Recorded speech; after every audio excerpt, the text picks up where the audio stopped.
Bam. So that was the first comic. That's how we ended it with Terrell getting saved. And you can kind of tell who it is if you paid attention earlier in the book. You can kind of tell who it is that's grabbing them, who came up and saved them. But we'll get to that in the next one, to be continued. So, that was the first book. And let's see if we can go ahead and get to the second one. Let's see if we can go ahead and get to the second one. Do I already got it pulled up here? Check that out. Let's see. Book 2. Nope, that's Aceblade 1. Aceblade 2 right here. Open. Bam. Here we go. Easy. I ain't gonna make you wait. I ain't gonna make you wait like some people would. So bam, Aceblade number 2. Let's zoom out a little bit. See what we can do. This one, I don't have the. I decided not to do any double page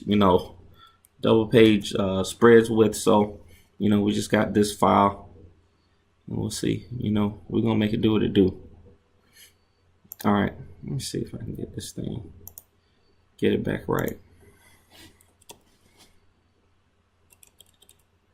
Oh. I want to see. You see, it's got the the original pencil lines for it here. That's fresh. That's how you can tell it's authentic. That's how you can tell it's real right there. All right. We'll go full page on these. All right, so here we go. Aceblade number 2. And you see this is the old logo. We're gonna be using the new logo for all the new books, but this is the first edition, so it's got the old logo on it. So if you ever see, a copy of Aceblade out there with this logo on it, it's one of the originals. It's one of the originals. So you might want to grab that up, put it on your bookshelf. Might be valuable one day. So this is the cover that we chose to go with for that. Von Remote did it. He wanted to, of course, the young man helped us out with this book. He really did a good job, and this is the cover that he came up with for it. You see, he's got gut shot in the blade here. I kind of wanted to have I think there was a Wolverine cover where it was you could see the Hulk in his claws, reflected in his claws. I kind of wanted to have that feel, so that's kind of where we went with this one. Here's the all of the information. Vigilante Complex Part 2, Vegas Vigilante, all that stuff. Same cast, same team for this book. Me and Chris wrote it. Von Remote pencils. Colors, just Richard Cardoso on this one. He did all the flats and all the colors. So, we took the flats out, but he did all that. Then, and then inks. On this one, we got my man Michael Lance. He came in and assisted Michael Keller with the inks on this book. So, Michael Keller, like I said, he really taught me a lot about comics.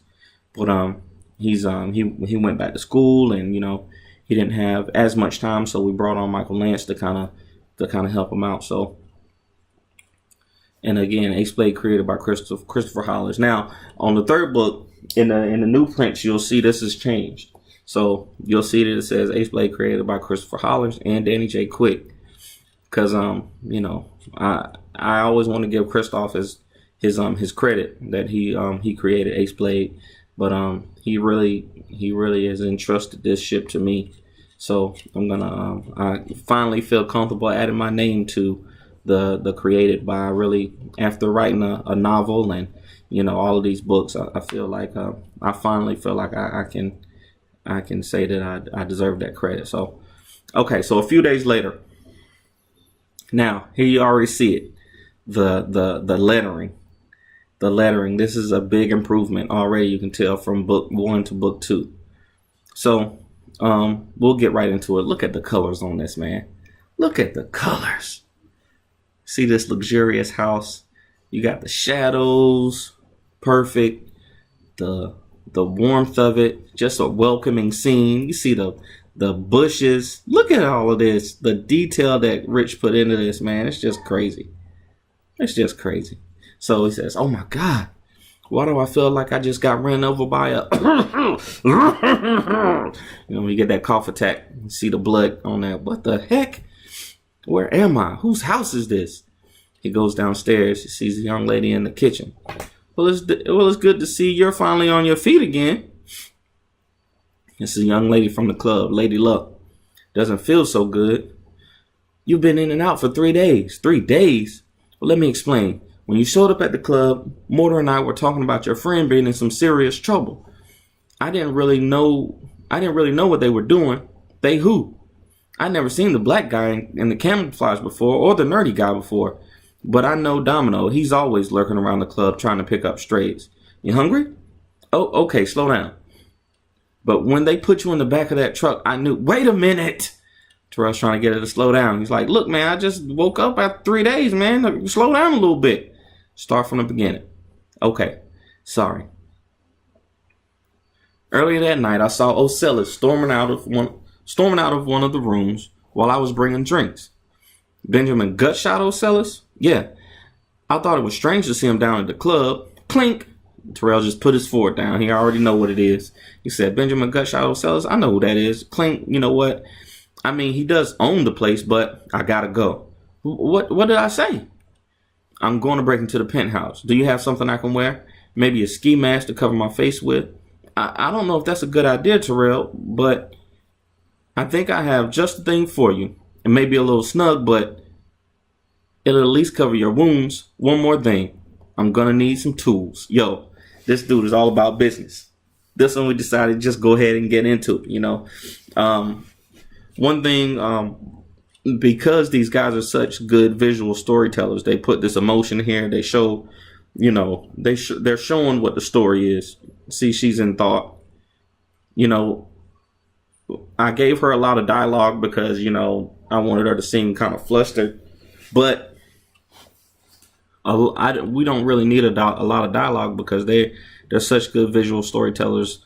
The way Rich uses the colors here, the way that Vaughn used the panels, you know, it's just the angles. I'm just happy to have been working with these guys. So let me get on out here. You see, she goes in the closet and pulls this out. It's just a t-shirt, you know, with no sleeves. It's got that spade symbol on it. She hands it to him and she says, you know, it might be a little snug. It's going to be a little tight. That's a little play on the fact that, you know, it's always the spandex that you see.